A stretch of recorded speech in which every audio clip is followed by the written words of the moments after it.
The script for Joker wasn't just an artistic challenge, it was a sentence. On the worn wooden table, each page seemed to radiate an invisible weight, as if Arthur Fleck was already there, lurking in the corners of the dark apartment, waiting for the right moment to infiltrate Joaquin Phoenix's body and mind. The silence was dense, broken only by the creak of the floorboards as he paced restlessly, like a prisoner in his own mental cell. The weight loss had already left him cadaverous, his collarbones protruding under thin skin, his baggy clothes hanging like rags on a body that seemed to unravel with each passing day. But the physical transformation was only the surface. What truly corroded Joaquin was the psychological dive into a man crushed by rejection, by loneliness, and by the feeling of being invisible in a world that doesn't forgive the weak. Arthur Fleck wasn't just a character. He was a dark mirror that reflected back to the actor his own scars, his flaws, his never-healed traumas. And Joaquin knew that if he crossed that line, there might be no return. The ghost that accompanied him was not invented. It had a name and a face. Heath Ledger, the shadow of the performer who had elevated the Joker to a mythical level, loomed over every rehearsal, every breath, every thought. Joaquin constantly wondered if the audience would see him as an heir or a fraud. It was like dueling against an enemy who was already on Olympus, untouchable, and whose weapons were memories etched in the minds of fans. Ledger had burned too quickly, consumed by his own descent into the abyss, and now the world looked at Phoenix with the same cruel expectation. How far would he dare to go? How long would his sanity resist? Joaquin laughed to himself, a joyless laugh, a morbid rehearsal of what Arthur would become. "They want me to go crazy," he murmured, looking at his thin, disturbed reflection in the stained mirror. "They want me to become a spectacle." And each night he repeated this ritual. The Joker already seemed closer, infiltrating his soul with a sickly and irresistible charm. Arthur Fleck was born of absolute solitude. Joaquin spent days isolated, avoiding friends, disconnecting from everything that wasn't the character's heavy breathing and clumsy movements. Rehearsal after rehearsal, he danced alone in front of the mirror, a slow, almost ritualistic dance, where every gesture had the morbidity of a body that moves despite being already dead inside. It was a choreography of insanity, a macabre ballet that needed no audience.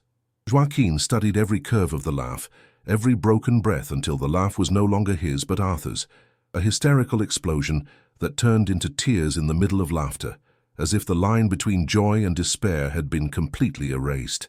The actor wasn't just playing a man in freefall, he himself began to feel the vertigo. The apartment walls closed in on him, and the city outside, noisy, indifferent, cruel, seemed to mock his fragility. Arthur Fleck was not a distant character. He was inside Joaquin, gnawing at his insides, demanding space, demanding to live. And there was the invisible pressure, the eyes of the world, the critics, the industry. Joaquin knew that Joker wasn't just another film. It was a sentence for his career and perhaps for his sanity. If he failed, he would be seen as a man who dared to face the impossible and got lost. If he triumphed, he would become a living myth. But at what cost? The Joker demanded total surrender, absolute devotion. Heath Ledger had left behind an immaculate legend, and now Joaquin found himself at the same crossroads. What must be sacrificed to bring chaos to life? His mind answered him in the darkest moments. Everything. And he knew he was already paying the price. In the silence broken by the sound of his own uncontrollable laughter, Joaquin Phoenix ceased to be just an actor. He became both victim and accomplice of a character who doesn't ask for passage. He invades, occupies, tears away everything human, and only then allows art to flourish. A dark pact, a disturbing and passionate spectacle that would make history not only for what it showed on screen, but for what it consumed behind the scenes. It was then that the silence tore from within, as if the air had weight and poison. The apartment seemed to have shrunk and frozen. Shadows took on substance, and Joaquin Phoenix, already skeletal from molding himself into Arthur Fleck, felt as if his very sanity was slipping through his fingers. The laugh came, not loud but dry, drawn out, like rusted metal scraping against glass. It wasn't a sound one heard, it was a sound one felt, running through veins, piercing bones, scratching the mind as if it had claws. When he looked up, there he was. Heath Ledger's Joker, not as a memory but as flesh deformed by delirium. Leaning against the sofa, torso bent, hands clasped between his knees. The black smudged eyes didn't just look, they devoured, like scalpels dissecting every hidden misery. And the smile, that grotesque cut that seemed to know all of Joaquin's guilt. "So, you're the fool who thinks he can dance on my stage," the spectre whispered, his voice hoarse, wet, full of scorn. "Do you really believe you can cross this tightrope without falling into the abyss? I am the shadow waiting for you at the end. You don't have the guts for a role of such magnitude. To play me, you need a sick mind. Not just any sickness, the kind doctors diagnose, but pure corrosive madness that consumes, the madness of geniuses. And you," the laugh echoed like a razor, "you're no genius." Joaquin felt his stomach churn, but he stood firm, though his legs trembled. "I didn't come to steal the show, you arrogant ghost." His voice came out low, but charged with that silent fury that already shaped Arthur Fleck. "Oh, so what did you come for?" The Joker tilted his head like a crow. "To prove you still exist. You were once Commodus, a mad emperor, acclaimed, but then you faded, disappeared into films no one remembers. Your flame flickered. Now you put on a clown's skin for what? To beg for applause? To prove to yourself that you still matter?" He let out a laugh that seemed to come from the depths of a corpse's throat. "You're more of a Tom Cruise extra than someone capable of bearing this burden." Joaquin clenched his fists. His teary eyes were no longer from fear, but from rage. "Listen here, you idiotic clown. I don't know what hell you crawled out of, but I'm not going with you. Understand, I didn't come to inherit anything. I came to break the mirror. You made your art and it was brilliant, but your madness was yours. Mine will be the raw, naked truth. My Joker will bleed. It will hurt to watch. It will be a sick mirror, showing the ugliness everyone hides behind a smile. I don't want to be Heath. I want to be the nightmare no one expects." The Joker's eyes widened, a perverse gleam dancing in them. Now I feel a vibration, a little fire. But look, Phoenix." Heath tried to go too deep. And what did he get? Nothing. He was sucked in. He no longer knew if it was him or if it was me. He fell on the wrong side of the rope. The voice deepened, graver, denser. "And that's what I want to ask you. Are you willing to no longer know who you are? To wake up in the middle of the night laughing alone without remembering why? To look in the mirror and not recognize your face? Because playing the Joker isn't acting. It's getting lost. Perhaps walking a tightrope between two worlds, until you no longer know where your feet are. And do you know the beauty of it? It's delicious. A knot in the stomach, a punch to the heart, an emptiness in the chest that sucks the air. There, at the height of madness, is where the Joker is born. There the audience feels fear, disgust, repulsion, and love all at once. That's where the actor becomes a myth. But that's also where the precipice opens. The spectre leaned towards Joaquin so close that the putrid breath of the laugh seemed like poison. "Are you ready to fall, Phoenix? Because perhaps in that dive, you'll meet your brother River again, sooner than you imagine." The silence that followed was deadly. Joaquin trembled, unsure if from terror or ecstasy.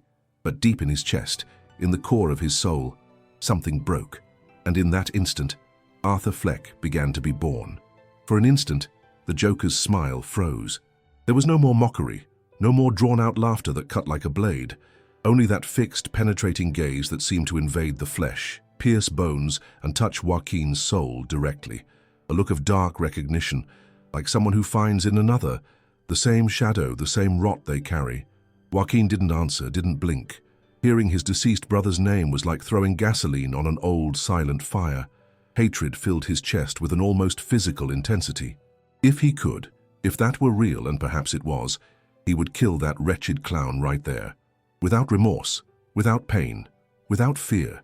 It was a rage that needed no words, only presence. The Joker seemed to sense it. Slowly, the corner of his mouth lifted again, but not in mockery. There was no humor in that smile, only something predatory, animalistic, a mouth that announced it would devour everything around it. So you are one of us," he whispered, his voice scratching the silence, echoing inside Joaquin's mind as if etched directly into his bones. "That look of hatred, that energy that smells of death, that's what I was looking for. I confess, I thought you wouldn't have the stomach for it. Welcome to the show, Phoenix. May madness consume you." And with that icy gaze, more promise than threat, The figure dissolved into the air. Smoke, dust, memory. Joaquin didn't know. But he was left alone in the apartment, breathing as if he had run a marathon, his hands clutching the script like someone clinging to a last shred of sanity. The silence was no longer oppressive. It was a heavy silence, pregnant with epiphany. As if, from that moment on, there was no turning back. Screaming, hallucinating and staggering, Joaquin ran to the bathroom. He opened the toilet lid and vomited everything. The expensive wine he had drunk, the little he had eaten, but above all, he vomited hatred, loss, resentment, the screams silenced by River's grief, the criticisms that followed him like career ghosts, the failures he carried like invisible scars. That damned clown had entered his soul and now seemed to live within him. Joaquin trembled, sweaty, his eyes red before the mirror. And it was in that distorted reflection that he realized the Joker was no longer outside. The Joker was within him. From that night on, Phoenix threw himself into the script not as an actor, but as a prisoner. He read each line as if deciphering a curse, each scene as if opening a wound. He didn't eat. He didn't drink. He lost more weight than necessary, creating dark circles so deep they seemed like caves. His bones protruded under his skin. His breathing became shorter. Some around him thought it was absolute dedication, a method taken to the extreme. But others saw it differently. They saw madness. They saw that the boundary between Joaquin and Arthur Fleck no longer existed. He wasn't acting. He was being consumed. And this silent possession, made of silence, vomit, and shadow, grew day by day, until months later, filming began. And so, sometime later, Joaquin Phoenix plunged headfirst into the filming of Joker. Each day on set was a deeper descent into the abysses of Arthur Fleck's fragmented mind, a dive without a safety rope. Joaquin not only drastically lost weight, transforming his body into a walking skeleton, but he also isolated himself from the world. He studied neurological disorders that cause uncontrollable laughter, memorized diaries full of disturbing scribbles, and locked himself in a filthy New York apartment to smell the decay. His gestures were meticulously calculated, the slumped shoulders of a man crushed by life, the erratic dance of someone who no longer belongs to the real world, and his eyes, sometimes filled with childlike despair, sometimes sparkling with violence about to explode. The set breathed with him, fascinated but also afraid. Technicians whispered in corners, "He's going too far." This reminds me of Heath. Ledger's shadow hovered like an invisible ghost over every take, a silent presence that reminded everyone of the price the role could exact. Phillips watched everything closely. The director watched Joaquin writhe on the floor after rehearsing a laugh, as if something was being torn from within him. The gleam in the actor's eyes was real, but there was also something dark, a weight that seemed to transcend the limits of acting. He knew he was witnessing a masterpiece in the making, but he also felt the visceral fear that the line between Phoenix and Fleck had already been erased. It was like watching someone get lost in a labyrinth from which there might be no return. On more intense days, Joaquin didn't speak to anyone, just stared into the void, as if in internal dialogue with that damned clown who had already mocked him in his apartment. Each scene left traces, cameras off, but the heavy air lingered, the silence suffocated. There were moments when the crew wondered, is it still Joaquin, or is it already Arthur? And then came the premiere. The theaters filled worldwide, but what followed was not just entertainment. The audience watched Phoenix's Joker with fascination and discomfort, like someone unsure whether to applaud or feel guilty for admiring such insanity. Arthur's compulsive laughter mixed with the tears of those who saw on screen the extreme caricature of human pain. Critics surrendered. Visceral, disturbing, unforgettable. Joaquin Phoenix had proven that he didn't need to live in anyone's shadow. He had created a Joker who didn't imitate Ledger, but faced him head-on, not to defeat him, but to coexist with his legend in another dimension. When he held the Oscar in his hands, it wasn't just a personal victory. It was confirmation that the nightmare he embodied would live in collective memory, echoing long in the minds of those who dared to watch.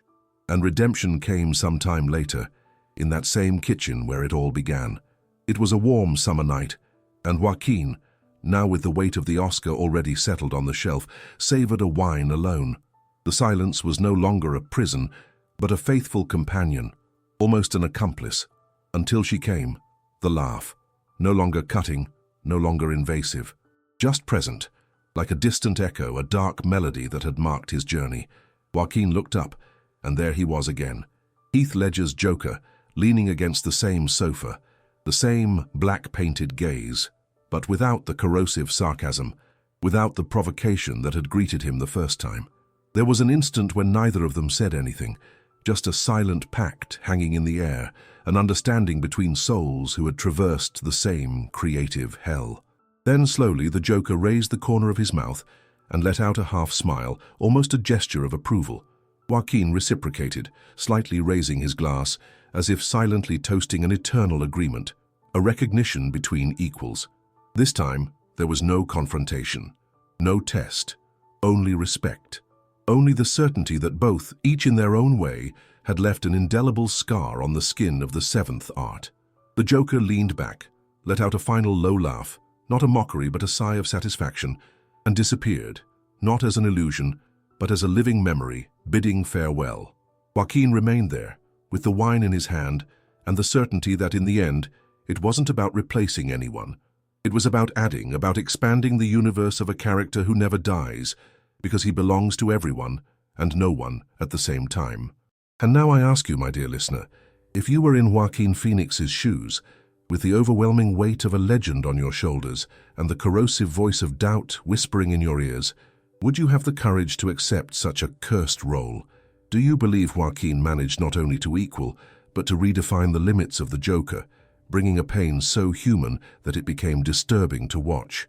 Or will Heath Ledger, with his iconic performance in The Dark Knight, remain untouchable in your memory as the definitive shadow of this character? Which of these two interpretations resonated more deeply with you, not just as a spectator, but as a human being?